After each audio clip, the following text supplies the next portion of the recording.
Before there was a Jeep in every driveway and a Renault badge slapped on the grille, there was a scrappy little automaker in Kenosha, Wisconsin, constantly punching above its weight against Detroit's giants.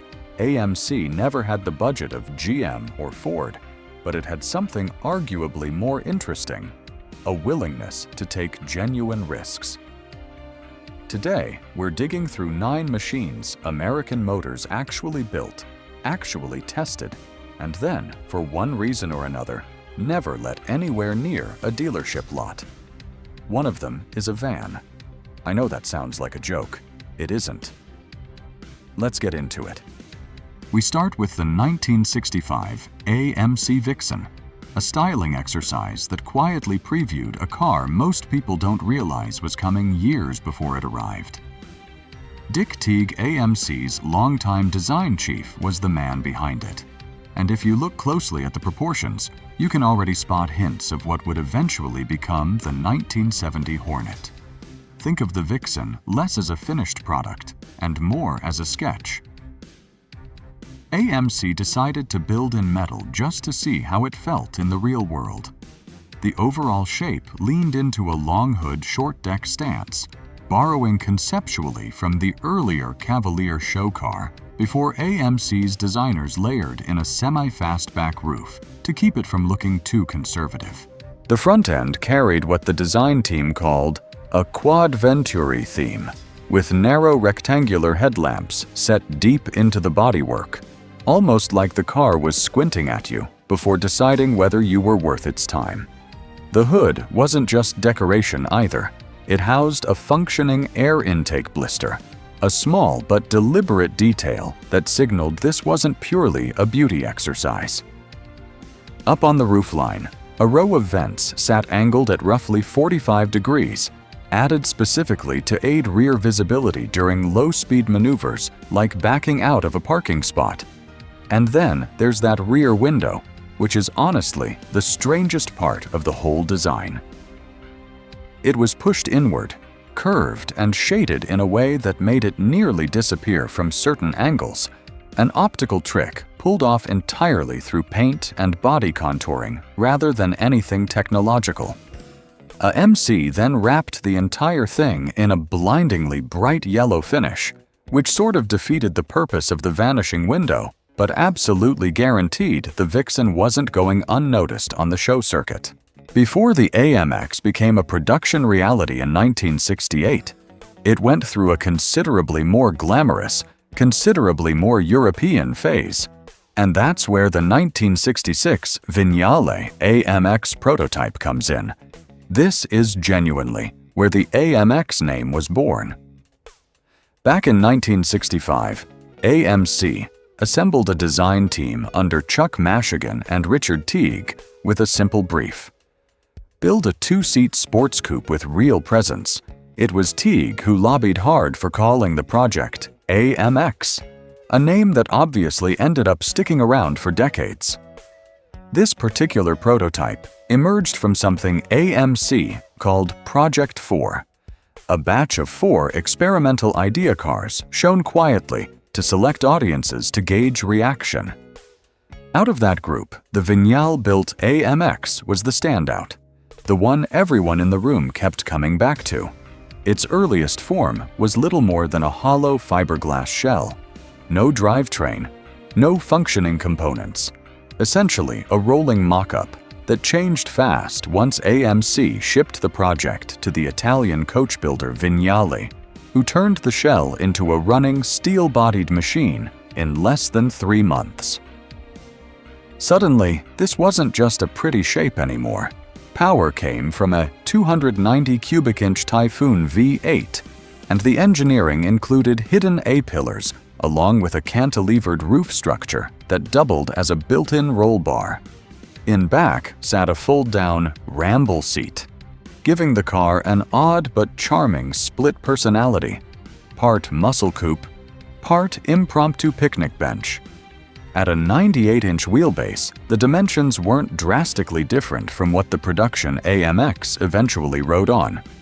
Even though this exact car never sold to the public, It effectively set the template for a nameplate that would go on to build a real reputation on both the street and the racetrack. Then, in 1967, AMC did something genuinely unusual for a company its size. It built one of the earliest serious American attempts at a purpose-designed electric car and gave it the name Amatron. This was a joint effort with Gulton Industries, and the scale of the thing was almost comically small, just 85 inches long and barely over 1,000 pounds. Smaller than most shopping carts you'd find rolling around a grocery store parking lot. It carried 3 occupants, and being honest here, looked exactly as unconventional as you'd expect from a mid-1960s attempt at reinventing the automobile from scratch. AMC didn't adapt this from an existing platform. They built the whole thing new, chassis and all. The real story was under the skin, in a battery system that blended nickel-cadmium cells with lithium cells, an arrangement that theoretically could deliver up to 150 miles of range at a steady 50 miles per hour. For context, that number would have embarrassed most of the electric experiments floating around at the time. Getting up to speed wasn't quick. 0 to 50 took roughly 20 seconds, but the clever engineering was in how the 2 battery chemistries worked together. The nickel-cadmium pack handled the initial launch, then handed things off to the lithium cells once the car settled into a cruise. AMC also built in regenerative braking, capturing energy during deceleration and feeding it back into the battery, reportedly making them the first American manufacturer to use the system in a running prototype, decades before it became standard in modern hybrids. The Amatron rounded things out with a solid-state control unit, seat cushions filled with air rather than foam and bodywork shaped specifically to minimize weight and aerodynamic drag. AMC genuinely floated the idea of putting something like it into production by 1972, and even pitched the concept to its own bankers. The bankers weren't convinced, largely because the battery costs alone made the economics impossible at the time, and the project was quietly shelved. The Amatron did make one final public appearance in 1977, repainted, renamed the Electron, and rolled out for the Chicago Auto Show as something of a nostalgic footnote. Next is the 1968 AMX-GT, a car that basically answers the question of what happens when you take an existing coupe and start cutting pieces off it with real intent. Designers chopped the roofline, trimmed the wheelbase down to 97 inches, and shortened the tail, turning what was essentially a javelin platform into something noticeably more aggressive. Richard Teague was once again behind the pen when it made its debut at the New York Auto Show. It arrived wearing bold red paint with a white stripe running the length of the body and over the roof. Details included flush-mounted wheel covers, side exit exhaust routing, a functional ram air hood scoop, and a small roof-mounted spoiler, all working together to sell the performance angle. The rear side glass was fixed in place with no visible B-pillar, giving the whole profile a clean, almost pillarless look that felt genuinely modern for the era. Shortly after its debut, the car was updated with 5-spoke alloy wheels wrapped in Goodyear white leather tires, and the hood and roof were repainted in a deep blue that traced the car's main body lines. That two-tone scheme wasn't just a one-off. It directly influenced the paint schemes AMC used on some of its earliest race cars, before the company eventually settled into the red, white, and blue stripe combination most enthusiasts associate with the brand today. The AMX-GT also acted as a preview of things to come. Side pipes became a factory option on the 1969 Javelin and AMX.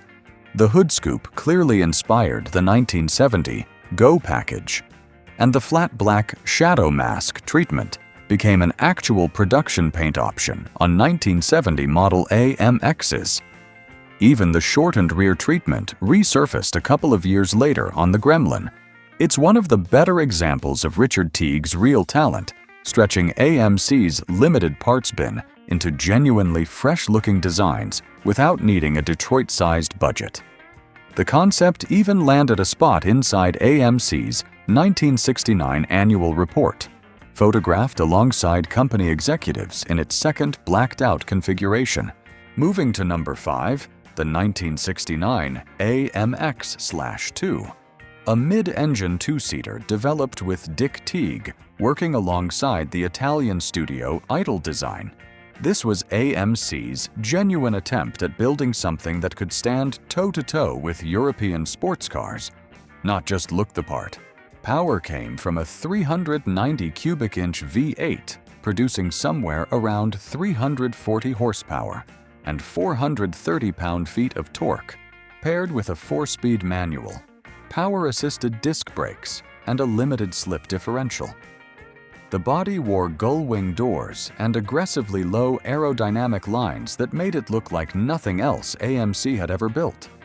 Overall length came in at 171.5 inches, height at just 42 inches, riding on a 104-inch wheelbase, with ground clearance sitting at a low 5.5 inches.